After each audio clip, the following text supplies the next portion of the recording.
안녕하세요. 저는 평화로운 일상을 보내고 있는 64세 여성입니다. 64세 여성입니다. 제 이야기는 큰 일이 일어나지 않을 수도 있겠지만 저는 큰 기적이라 생각되는 일을 겪었습니다. 이런 사연을 통해 힘든 삶을 살고 계신 분들이 희망을 잃지 않고 사셨으면 좋겠습니다. 저는 20대 초반의 집안에서 맺어준 사람과 결혼하여 살고 있습니다. 시댁 어른들께서는 하루빨리 손자를 보고 싶어 하셨고 남편도 아들을 원했어요. 그러나 쉽사리 좋은 소식은 찾아오지 않았습니다. 도무지 임신하지 않으니 시어머니께서는 많은 구박을 하셨죠. 도대체가 말이야, 남들 다 아는 임신 씨름에 너만 못하냐고 편안한 지가 언젠데 지금까지 이러고 있는지 모르겠다. 도대체 그까지 임신이 뭐가 어렵다고 노력까지 해야 하는지 열사벌자야며들이 하나. 잘못돼서 이게 뭔 고생이 아니다. 저는 지금까지 이러한 구박을 받아왔기 때문에 이러한 삶이 당연하다고 생각했어요. 거기다 임신까지 못하는 처지라서 시댁 사람 모두에게 눈엣 가시 같은 존재였습니다.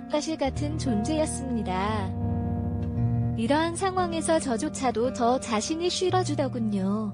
남편까지 압수했다면 말다 했죠.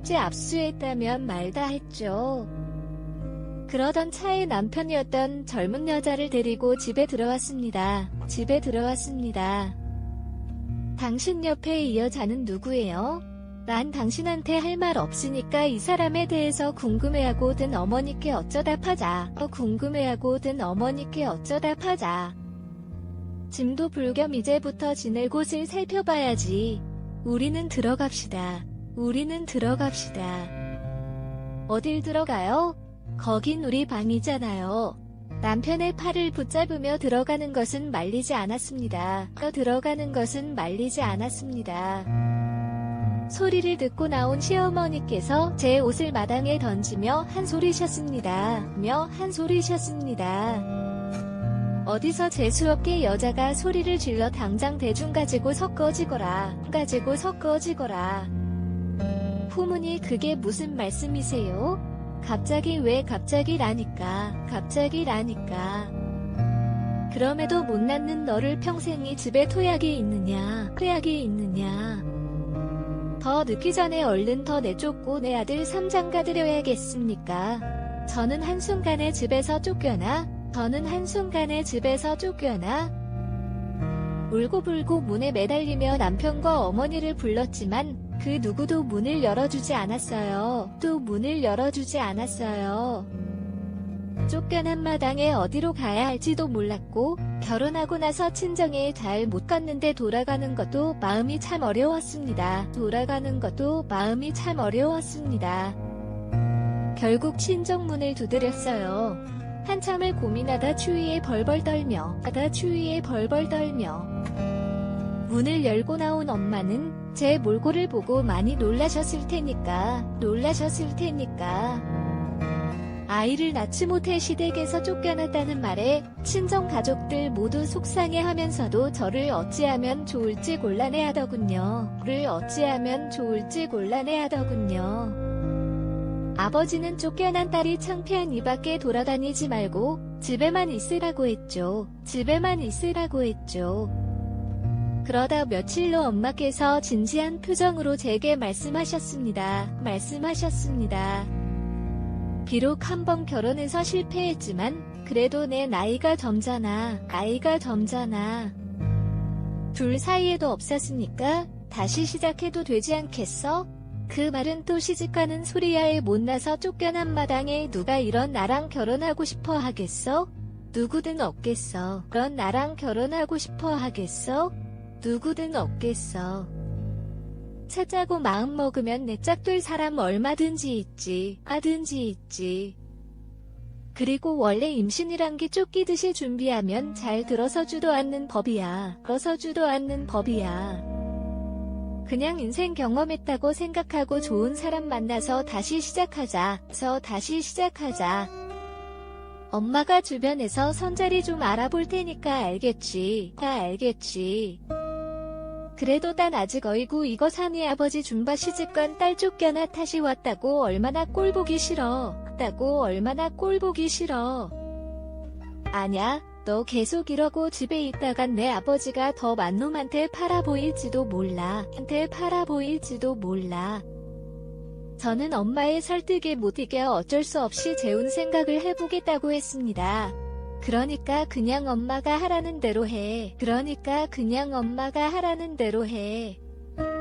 엄마는 주변 아는 지인들에게 재혼 자리나 달라고 하셨고 어느 날 엄마와 친한 친구분께서 전화를 주시며 괜찮은 사람을 소개해준다고 하셨습니다. 엄마는 잘 됐다며 좋아하셨지만 잠시 후 이야기를 더 듣던 엄마의 표정이 확 굳어지더니 힘없이 알겠다고 하고 끊으셨어요. 그리고 제게 와서 좋지 않은 표정으로 선자리 소식을 알리셨습니다. 전 그런 엄마의 표정이 이상하여 무슨 일인지 물어봤어요.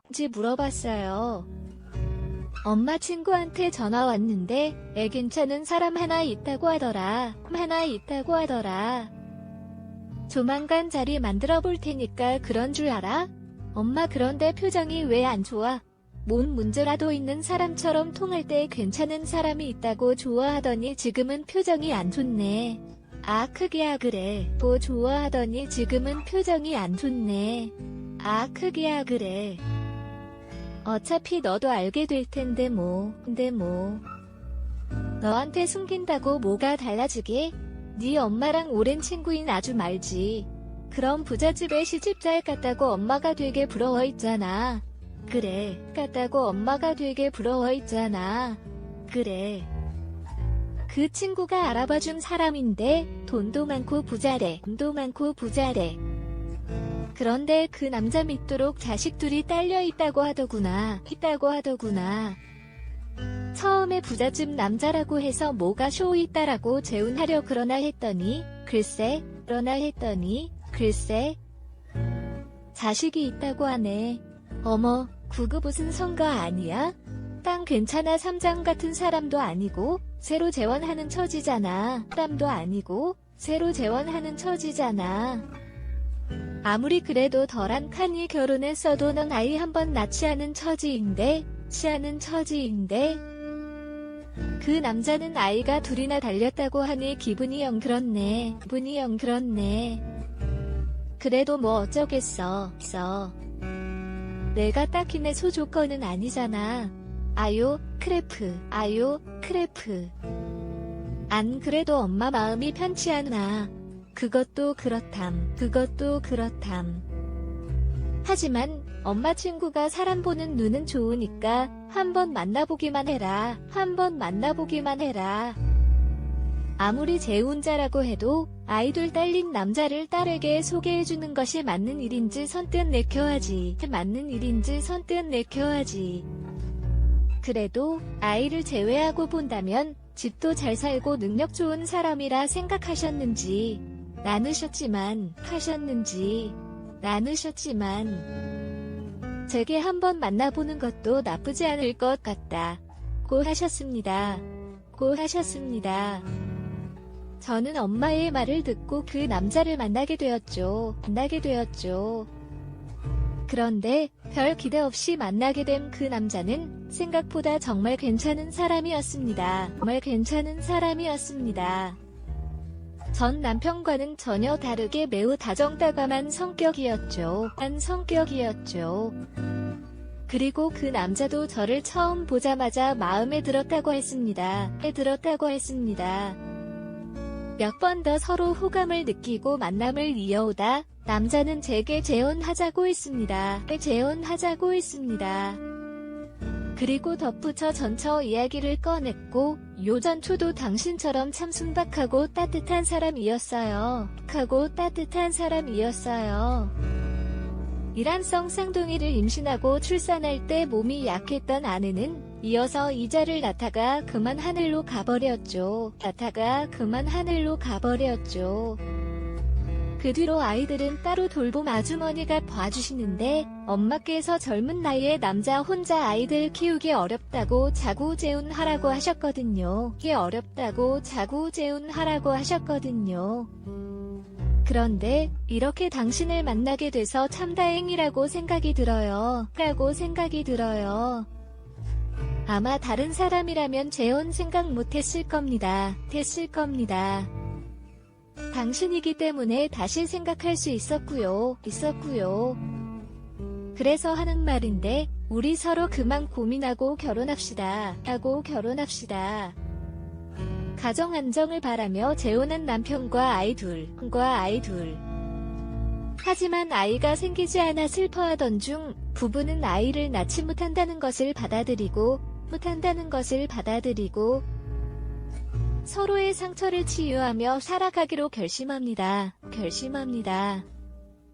그리고 자신들의 손으로 성인이 된 아이들을 장가 보내고 평화로운 삶을 살았습니다. 그러나 남편이 암으로 인해 어려움을 겪게 되고 자식들은 부모님을 돌볼 때입니다.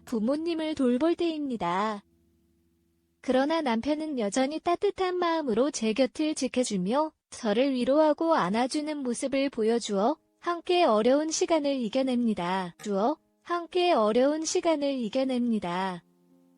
엄마와 함께 편하게 쉬면서 더 이상 병원 생활하기 싫은 상황에서 아빠의 의사를 존중하려고 했지만 회사와 재산을 준비해야 할 것 같아요.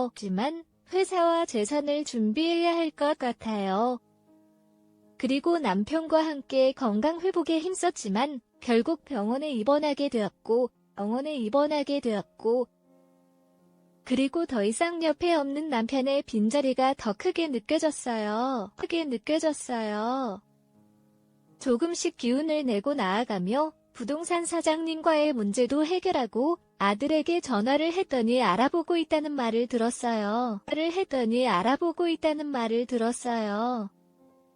말했던 대로 집에 올 것이라 하며 큰 아들이 저녁 시간에 집에 찾아왔습니다.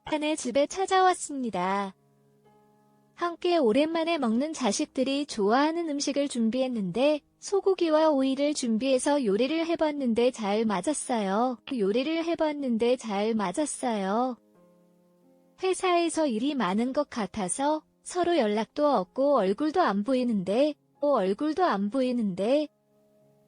배고파 보이니 오랜만에 같이 저녁 먹으려고 준비했어요. 매 또한 같이 모시고 살고 싶다는 아들의 말에 모두 함께 저녁을 먹었습니다. 이어서 부동산에서 이야기한 것을 물어봤는데 아들은 이 땅을 처분하기로 결정한 것을 말했고 이에 대한 엄마의 답변은 걱정할 필요 없다는 것이었습니다. 그러나 이러한 상황으로 인해 아들은 엄마를 버리고 고시원에 살게 되었습니다. 회사 관련 일을 맡고 있는 변호사와 함께한 모임에서 김 사장님이 두 분 모두가 사모님을 도와주시길 바란다는 말씀을 전하셨습니다. 하지만 사모님의 자녀들이 회사와 돈에 너무 빠져 있다는 것을 우려하셨습니다. 이에 대비하여 김 사장님이 주식 지분을 사모님에게 위임하셨습니다. 이제 사모님이 최고 주주입니다. 이전에는 자녀들이 주식 지분을 가지고 있었지만 이제는 사모님이 회사를 이끌고 가실 수 있습니다. 이와 함께 김 사장님과 변호사님은 사모님을 지켜드리겠다는 약속을 하셨습니다. 김 사장님은 자녀들이 회사와 돈에 빠지는 것을 우려하셨지만 사모님의 자녀들이 가지고 있던 주식 지분을 모두 매입하여 가지고 있던 주식 지분을 모두 매입하여 변호사님과 함께 사모님을 지켜드리며 건강을 챙기시길 바랍니다. 이제는 사모님이 최고 주주입니다. 이제는 사모님이 최고 주주입니다.